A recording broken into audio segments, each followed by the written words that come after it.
What's going on, everyone? Welcome back to another video. I'm Michigan Sports Talk here, and in this one, we go over Kyle Whittingham, Michigan making more great moves on the coaching staff, hiring 2 more assistants and also a new strength and conditioning coach. Plus, we go over some positive news on player retention for the Wolverines and an update on Bryce Underwood, Marsh, and others, and also some good news on some transfer portal targets for the Wolverines, including new wide receiver and quarterback targets. It's all going to be in this video and more, so let's go ahead and get right into it.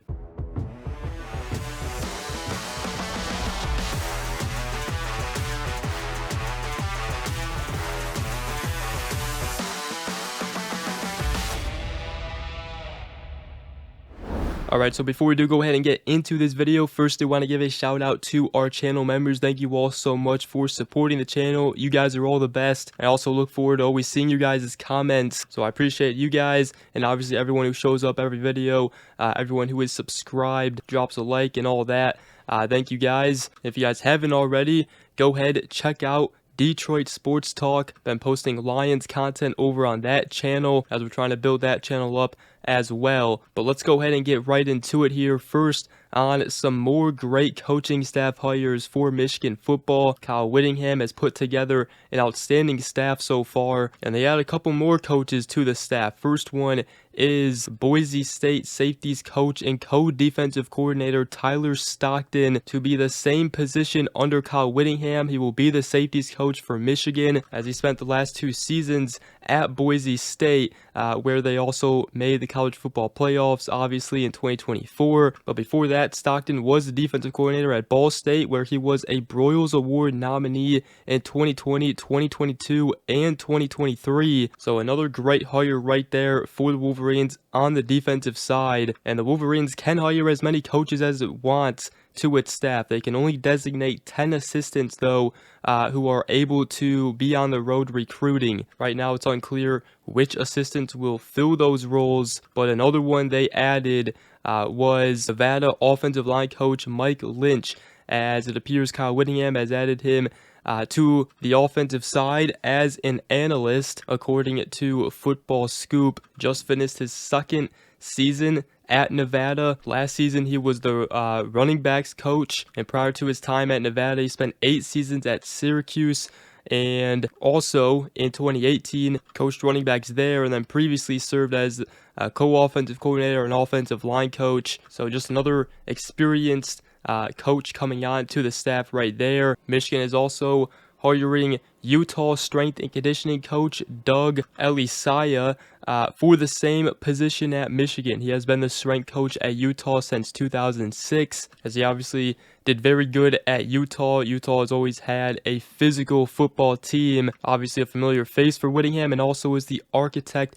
behind their physical culture at Utah, and now he'll be joining Michigan as their new strength and conditioning coach. So big news right there. Alright, so we got NFL playoffs, college football playoffs this week and weekend. And if you haven't used the Sleeper app, you are missing out. Right now, it is a great time to get started. You can make picks on your favorite players, including Christian McCaffrey, Saquon Barkley, what a matchup that's going to be. So tons of great games on. You can make tons of picks using the Sleeper app on all your favorite players. Right now, it's a great time to get started because they're offering a free $20 entry, no deposit required. Plus, first-time users still also receive a 100% deposit match up to $100 using promo code MST. Terms and conditions apply. See Sleeper's terms of use for details. So guys, link down below in the description. It's time to check out the Sleeper app and experience it for yourself. And now, let's go ahead and talk about some recruits and also transfer portal news first. On the 4-star safety and Michigan signee Andre Clark, he has decommitted from Michigan and was granted his release from his letter of intent, as Clark was one guy that was kind of unsure, did wait to see how things turned out with the coaching staff, but obviously, the whole coaching staff got replaced mostly, and his position coach Lamar Morgan was not retained, so that's a big loss right there in the 2026 class. The only defensive back commits that Michigan has now is safety Jordan Deck and cornerback Jamarion Vincent. And also might as well get the bad news out of the way here before we get to the good news, and that is North Texas wide receiver Wyatt Young, as he did commit to Oklahoma State yesterday. We recently just talked about him. He was set to visit Michigan. However, that visit won't be happening, and Oklahoma State secured the deal there. Although Michigan is going after multiple wide receiver targets right now, it seems like. So just wanted to mention that. Now, Kyle Whittingham did appear on Wake Up Barstool with Dave Portnoy Monday morning, and he actually gave an update on Bryce Underwood. He said that I think Bryce is in a good place right now, and I think he might be getting an announcement here pretty soon, and he seems to really enjoy his time here. He has enjoyed his time here, and he is one of the team leaders, and so he is a guy that we think is going to be a part of what we're doing going forward, but you never know until it's a done deal. So some positive and encouraging news right there regarding Bryce Underwood and retaining him as a true freshman quarterback this past season, looking to make a big jump during his sophomore campaign with a whole new offensive coaching staff and now new offensive coordinator Jason Beck, which should put him in a great position to succeed given his past history, what he's done as an offensive coordinator. And as far as Andrew Marsh, obviously he is, another important one on the offensive side of the ball. According to Josh Henschke of Maize and Blue Review, he obviously isn't in the portal right now and hasn't been for 3 days now, which should be considered a win for Michigan, but it doesn't mean he's locked in just yet. He did say that current chatter in Ann Arbor suggests there is building confidence that they've done enough to keep him, but there has been no official decision been made yet, but so far so good. He hasn't entered the portal. And also regarding Cole Sullivan, Michigan, again, they'll have an opportunity to keep him. The door is not closed on the return to Michigan, even though he did come off a visit to Oklahoma over the weekend, and Michigan did just hire linebackers coach Alex Whittingham, which he will travel to Pittsburgh on Monday to meet with him and his family. So that's a big one right there. As far as Andrew Sprague, doesn't seem like he will be coming back to Michigan, although a return is not ruled out just yet. It does seem like Michigan can get Jake Guarnera back, more likely than Andrew Sprague, though, as those were two big ones on the offensive line that entered the portal. So just wanted to give an update there, player retention, and now some new transfer portal targets here for the Wolverines. But first, an update on Utah cornerback transfer Smith Snowden, as according to E.G. Holland of On3 and the Wolverine, he is set to visit Michigan on Wednesday, which is huge news right there. He is one I would love the Wolverines to go and get. Junior this past season, 5'10" at cornerback, had 37 total tackles, 2 interceptions, 9 pass deflections, and has been a solid cornerback for Kyle Whittingham at Utah. As far as other Utah players, Michigan also going after edge John Henry Daly.